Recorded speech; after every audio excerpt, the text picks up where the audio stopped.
Innama mathali wa mathalud dunya karaqibin istadhalla tahta syajaratin thumma raha fatarakaha. Apa urusanku dengan dunia? Apa urusanku dengan dunia? Sungguhnya perumpamanku dengan perumpamaan dunia seperti orang yang mengendai kendaraan, bersafar, mampir di sebuah pohon, kemudian dia pergi meninggalkan. Cuma istirahat sebentar, kemudian pergi meninggalkan. Rasulullah mengibaratkan dunia seperti pohon yang disinggahi sebentar. Buat apa bermewah-mewah? Bahkan ketika putrinya Fatimah minta pembantu, ada budak datang, Rasulullah tidak kasih budak kepada Fatimah. Rasulullah ajarkan, padahal Fatimah sampai menggiling gandum sampai tangannya tidak halus lagi, sampai capek, sampai letih, sampai kerja sendiri membantu suaminya. Rasulullah tidak manjain putrinya kasih pembantu. Rasulullah bilang, kau berzikir aja sebelum tidur. Subhanallah 33 kali, Alhamdulillah 33 kali, Allahu Akbar 33 kali atau 34 kali. Rasulullah mengajarkan zuhud pada dirinya dan pada keluarganya. Itu Rasulullah SAW. Zuhudnya konsisten.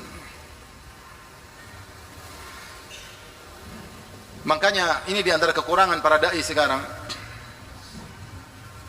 Alhamdulillah sebagian dai mengajarkan zuhud, sebagian dai memamerkan kekayaan. Ini tuh bukan metode Nabi SAW. Naik mobil mewah lah, naik inilah, hura-hura lah, jalan-jalan lah. Kalau kamu lakukan, tidak perlu engkau share, karena itu bukan metode dakwah Nabi SAW. Nah, akhirnya banyak orang-orang yang melegalkan hal tersebut, malah semangat untuk beli barang-barang mewah karena dicontohkan oleh sebagian dai. Maksud saya, di antara keajaiban akhlak Nabi, bagaimana dia bisa komitmen dalam zuhud. Sampai satu hari dalam riwayat disebutkan oleh Ibnu Hajar dalam Fathul Bari, ada seorang wanita kasihan lihat Nabi, maka dia bawakan kasur ya, atau tempat tidur baru atau bantal baru, dia kasih ke Nabi SAW. Nabi pulang, Nabi tanya, dari siapa ini? Kata Aisyah, jadi ada yang kasih. Kata Nabi, kembalikan. Kata Nabi apa? Kembalikan.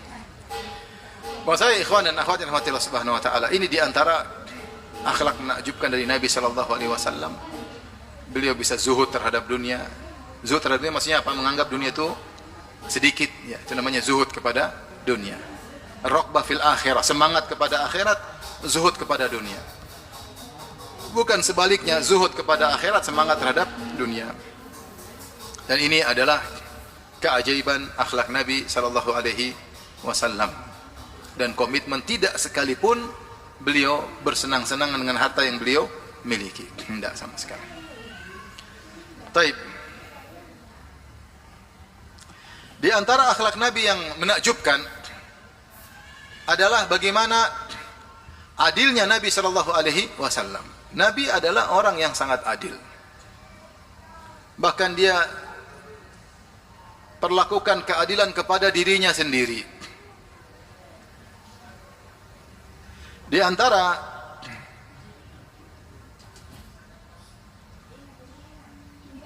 keadilan Nabi SAW, yaitu ketika beliau akan meninggal dunia. Beliau akan meninggal dunia. Dan ini menakjubkan ya. Beliau sakit-sakit parah sampai dipapah kalau keluar rumah, tapi beliau tetap berusaha menjalankan jatah mabit bagi istri-istrinya. Pindah dari rumah satu, besok pindah rumah berikutnya. Padahal berat beliau.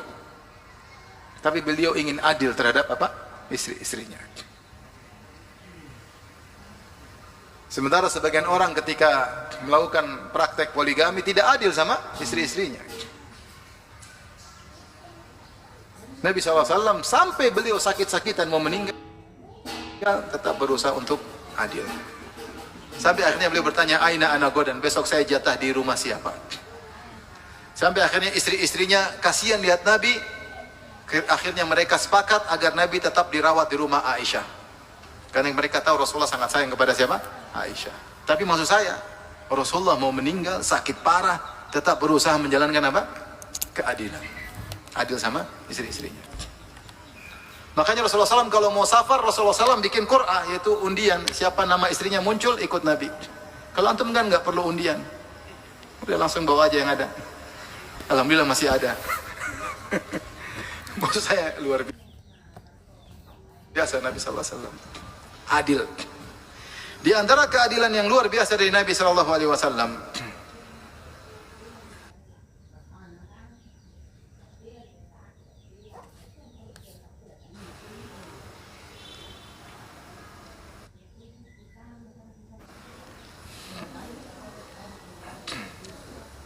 ketika perang Badar,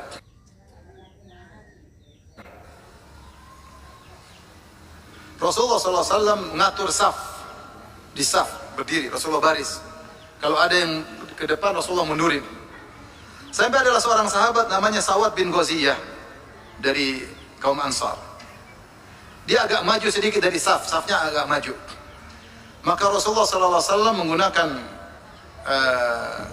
semacam kayu, kemudian Rasulullah SAW tusuk perutnya, suruh mundur. Mungkin agak jauh, Rasulullah mundur. Maka orang ini berkata, "Auja'tani, ya Rasulullah, kau menyakitiku." Subhanallah. Ya Rasulullah, nggak mungkin nusuk itu, enggak. Paling gini-gini aja. Tapi dia cari kesempatan, dia bilang, "Ya Rasulullah, Anda telah menyakitiku. Waqad ba'athaka Allah bil haqq wal adl, fa'aqidni." Sementara Allah telah mengutus Anda dengan kebenaran dan keadilan, saya minta kisos. Subhanallah. Ini mau perang ini, melawan 1000 orang. Rasulullah lagi atur, Rasulullah ente macam-macam aja, ini mau perang masih gitu-gitu aja. Rasulullah juga mungkin nusuk keras, dia paling cuma mundur dikit. Dia orang lembut, sallallahu alaihi wasallam. Maka Rasulullah SAW tidak banyak bicara. Fakashafa Rasulullah SAW an batnihi faqala istaqit. Rasulullah buka perutnya, silakan kisos.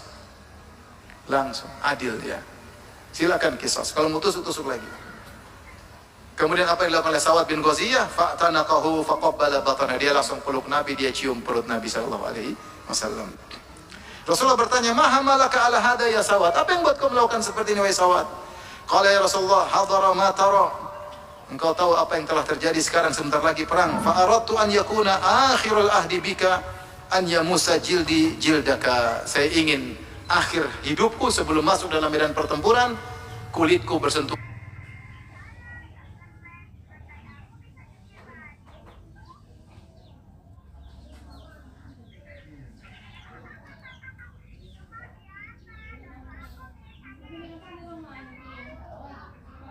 dengan kulitmu. Subhanallah. Tema saya Rasulullah SAW adil. Bahkan disebutkan Rasulullah ketika meninggal dunia dalam kondisi sakit, ikat kepalanya Rasulullah di atas mimbar. Rasulullah mengatakan, "Siapa yang pernah saya sakiti, yang saya pernah lakukan demikian, silakan kisos saya sekarang sebelum saya meninggal." Subhanallah. Ketika akan meninggal dunia Rasulullah SAW dalam kondisi sakit parah, siapa yang pernah mungkin saya kata-kata yang kasar, pernah saya inikan, silakan kisos saya. Rasulullah sangat adil. Di antara keadilan Nabi SAW yang menakjubkan, ketika perang Badar juga, apa kata Ibnu Mas'ud, saya bacakan, "Kunna yawma badrin kullu thalathatin ala ba'irin." Jadi ketika perang Badar, para sahabat kendaraannya kalau nggak salah cuma 70, sementara pasukan 300 sekian. Sehingga kendaraan mereka harus jalan dari Madinah ke Badar sekitar 150 kilo lebih. Sekitar 150 kilo, 130, 150. Sehingga tidak bisa semua naik tunggangan. Karena tunggangan cuma sekitar 70 kalau tidak salah, pasukan 300. Oleh karenanya 3 orang gabung jadi satu. Ada 3 orang gabung jadi satu atau lebih ya. Wa kana Abu Lubabah wa Ali bin Abi Thalib zamilai Rasulullah sallallahu alaihi wasallam. Dan yang jadi pasangan dalam satu tunggangan yaitu Ali bin Abi Thalib dan Abu Lubabah. Jadi bertiga, Ali, Abu Lubabah, Nabi satu tunggangan. Jadi ganti-gantian. Gantian maksudnya apa? Sekarang Nabi jalan, nanti berapa kilo lagi Nabi turun, gantian Ali yang naik kendaraan. Supaya jalan terus tidak berhenti. Karena kalau capek istirahat semua enggak. Nanti habis itu Abu Lubabah yang naik, Nabi dan Ali berjalan. Akhirnya mereka nggak enak sama Nabi Shallallahu Alaihi Wasallam. Kemudian Nabi sedang jalan kaki, maka mereka berdua ya, minta agar mereka menggantikan Nabi. Mereka berkata, "Nahnu namshi anka, ya Rasulullah. Ya, sudahlah engkau naik tunggangan terus, bagian kamu, jatah kamu, jalan kami yang gantiin. Engkau naik aja kendaraan terus. Nanti jatah jalan engkau, saya Ali sama Abu Lubabah yang gantikan. Apa jawaban Nabi dengan jawaban menakjubkan? Kata Nabi SAW, ya, ma antuma bi aqwa minni alal mashi wala ana bi aghna 'anil ajri minkuma. Kata Nabi, tidaklah kalian berdua lebih kuat berjalan daripada saya. Belum tentu kalian lebih kuat berjalan daripada saya. Dan tidaklah kalian berdua lebih merasa cukup dengan pahala daripada saya. Artinya saya juga butuh pahala seperti kalian. Nabi tidak mau, Nabi jalan adil. Ini Nabi SAW. Tadi ketika Aisyah mecahin piring, Rasulullah ambil piring Aisyah enggak? Ambil, kirim ke istri satunya. Marah boleh marah, piring boleh pecah, waktunya ganti tetap apa? Ganti. Luar biasa. Sallallahu alaihi wasallam. Demikianlah Rasulullah sallallahu alaihi wasallam. Bahkan kalau kita lihat ketika perang Badar, Rasulullah malah menyuruh kerabat-kerabatnya yang perang di luar duel. Bukan nanti kerabat saya terakhir, orang-orang lain dulu perang. Enggak, kerabatnya dulu dimajukan. Ya. Hamzah, Ali bin Abi Thalib, kalau nggak salah satunya Abu Ubaidah atau Ubaidah bin Harith, kerabat Nabi semua, sepupu Nabi, om Nabi, suruh perang dulu. Sebelum yang lain apa? Perang. Dia tidak mikir keluarga saya selamat dulu, enggak, keluarga dulu. Adil. Rasulullah SAW ketika berhijrah dari Mekah menuju Madinah, bukan Rasulullah lari duluan selamat, enggak, sahabat duluan. Sampai tinggal orang sedikit, baru Nabi berangkat sama Abu Bakar As-Siddiq radhiyallahu ta'ala. Dia bukan yang penting saya nyaman dulu, enggak. Sahabat dulu, suruh pergi. Itu Rasulullah SAW. Dan ini semua tentu adalah hal yang menakjubkan, yang menunjukkan keadilan Rasulullah SAW. Lihatlah tadi Nabi SAW berjalan di perang Badar padahal mereka dalam kondisi lapar. Sebenarnya dalam hadis Ibnu Umar, Rasulullah lapar, sahabat juga lapar, Rasulullah tetap jalan. Kata Ibnu Abdullah bin Amr, beliau berkata, kharaja Rasulullah SAW yawma Badrin fi 315 rajulan min ashabi falamma intaha ilaiha. Rasulullah keluar dalam perang Badar membawa 315 sahabatnya. Ketika sampai di Badar, beliau berdoa, Allahumma innahum jia'un fa'ashbihum. Ya Allah, sungguhnya para sahabat ini mereka lapar, kenyangkanlah mereka. Allahumma innahum mufatun fahmilhum. Ya Allah, sungguhnya mereka tidak memakai alas kaki atau berjalan kaki, maka berilah tunggangan buat mereka.